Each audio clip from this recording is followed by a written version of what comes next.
আপনার চালান কপি থাকবে আর আপনি যে চালানটা দিচ্ছেন ক্যাশ মেমো সেটা থাকলো এখানে মূল্য তালিকায় আবার আপনি করবেন কি ওখানে ক্রয় মূল্য এত বিক্রয় মূল্য এত স্পষ্ট লিখে দিতে হবে ওই মূল্য তালিকার সাথে এই স্টক রেজিস্টারের মূল্য যথাযথ হতে হবে।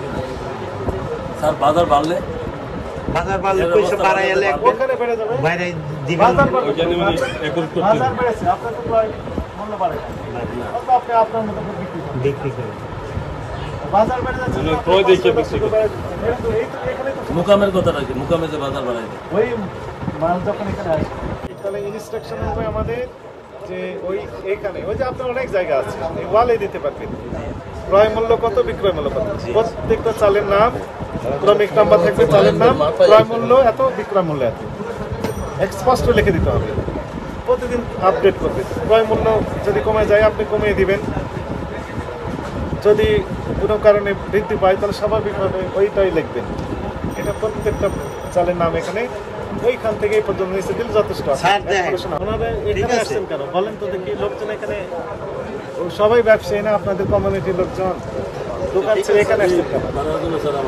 ওনাদের সবাইকে যেতে বলেন চলে যাক নিজ নিজ প্রতিষ্ঠানে যাক সবাই যাইতে বলতেছে সবাই জান এখানে কাজ সবাই ব্যবসা প্রতিষ্ঠানে চলে যান সবাই চলে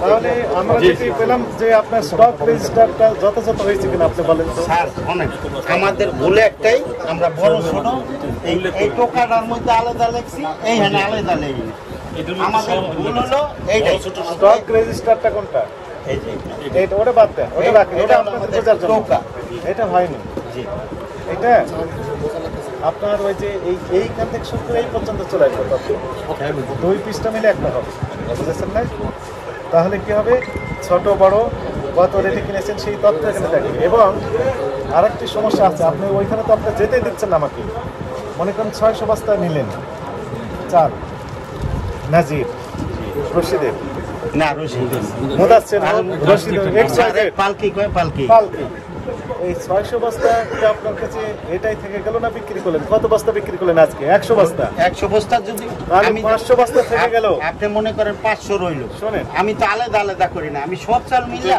যদি 50 বস্তা বিক্রি হয় 50 বস্তা টোটাল মিলা মাইনাস করি 100 বস্তা বিক্রি হইলো 100 মাইনাস করি 500 মাইনাস হইলো টোটাল কত বস্তা আইলো কয় পথ লেহি না ঠিক আছে তাহলে 50 কেজি কতগুলো থাকলো 25 কেজি কত আজকে বিক্রি হইছে মনে করেন সকালবেলা এগুলো আলাদা করতে হবে এই দেখেন টোটালে আজকে বিক্রি এভারেজ তো এভারেজ ভিডিও হচ্ছে এই যে এভারেজ আপনাকে আমি 25 কেজি দাম দিয়ে 50 কেজি দাম করে নিয়ে চলে যাই দিবেন আপনি দিবেন না আজকে চাল বেচছিল 8 এই দেখেন আমরা সারা দিনে কয়টা বেচি মেশিন টিপা এই কয় বস্তা বেচি এত বাসন মানি এত টাকা বিক্রি এই কয় বস্তা বিক্রি হয়েছে এই কয় বস্তা আমদানি হয়েছে এই কয় বস্তা আমরা বিক্রি মাইনাস করি কইরা আবার যেটা যোগ আছে বললেন কয় বস্তা বিক্রি হয়েছে এটা কয় বস্তা বিক্রি হয়েছে দেখ বুঝে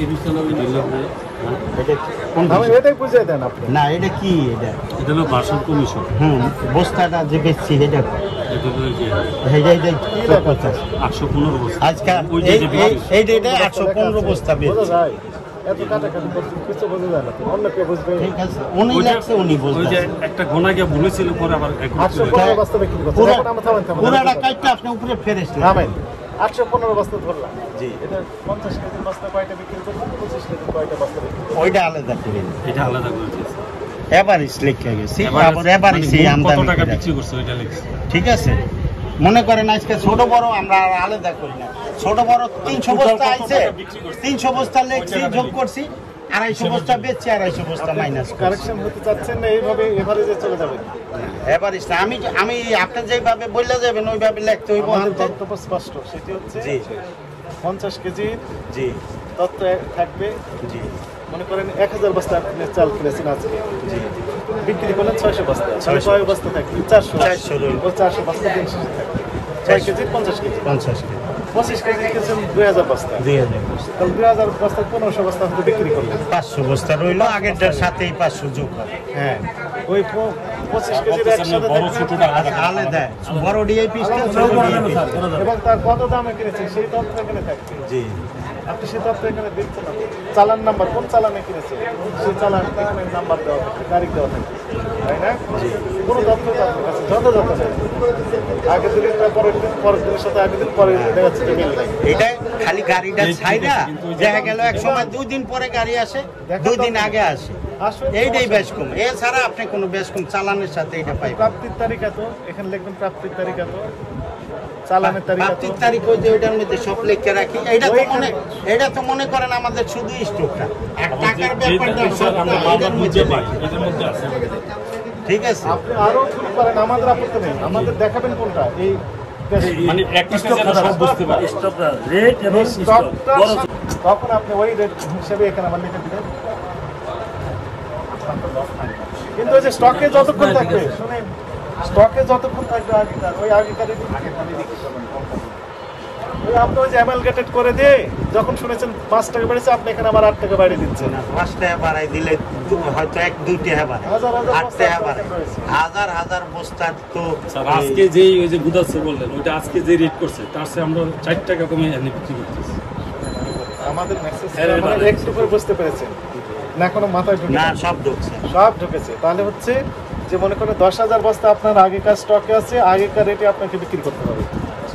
মানে আজকে যদি কিনে থাকেন নতুন চাল, জি। সেই চাল আজকে রেটে বিক্রি করতে পারবেন। তবে শর্ত হচ্ছে ওই রকমের একই চাল যদি আগেকার রেটে থাকে, ওই চাল বিক্রি হওয়ার আগ পর্যন্ত নতুন রেটে বিক্রি করতে পারবেন না।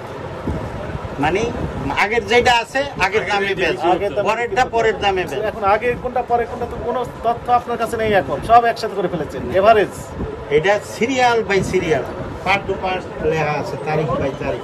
ওই হাতে এখানে আসে, মেমোর থেকে ওখানে যায়, চালান আমরা ওইগুলো দেখবো না, আমরা দেখবো কোনটা এটাই দেখবো বলতেছে, মানে একটাই দেখবে একটা এইখানে স্পষ্ট লেখা বুঝছি তো, স্টক আমি তো খাতাটা সব দেখবে। বুঝছি। এটা বুঝতে পারলে লাভ একটু কম হবে। এই এই- যে সমস্যা এইখানে বুঝতে চাচ্ছি না। আমরা তো এখানতেই বস্তাটা মাইনাস প্লাস করে এখানে লেখি। এটা হলো স্টকের ব্যাপার, হলো স্টক। আর আমার কেনা খরিদ তো ওটার মধ্যে লেখি, না স্যার কইতেছে এটার মধ্যে লাগার জন্য স্টক ঠিক আছে?